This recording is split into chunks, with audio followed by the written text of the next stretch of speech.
I wanted to do a video on the 80-20 rule that my girlfriend Kat taught me about. And this philosophy I have applied to my entire life. And so the way it works is 80% of the time has to be uplifting, positive, happiness, joy, peaceful, serene. Like it's got to be on those positive things. The 20% is where I allow chaos and negativity, toxic people, chaos, all drama type stuff. And I apply this over my entire life. And so one example is I apply it to the people in my life. That includes family, friends, acquaintances, people that I know.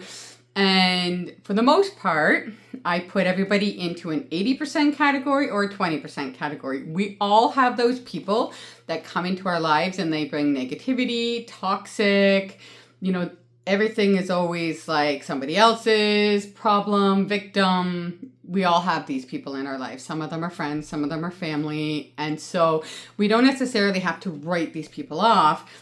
I put them into my 20% category. And so over a week, I then have my 100%.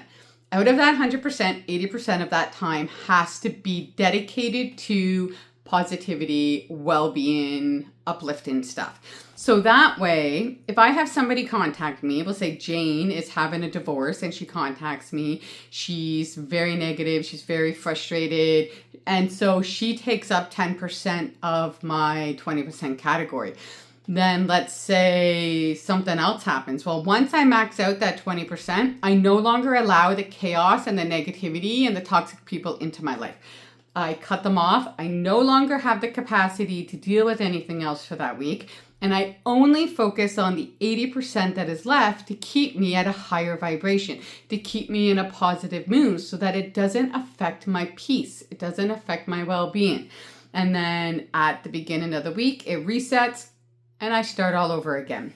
So I wanted to share this philosophy because if you apply it to your life, it allows you to still have all those people in your life. Those people, you don't necessarily want to write them off. Maybe they're like really good friends or family. And so you can put them in that 20% category so that when you do have capacity, then you can invite them into your space. And then when you don't have capacity, you just cut it off and you wait until you have the capacity. So as always, I hope you are having a fantastic day and I look forward to communicating with you soon.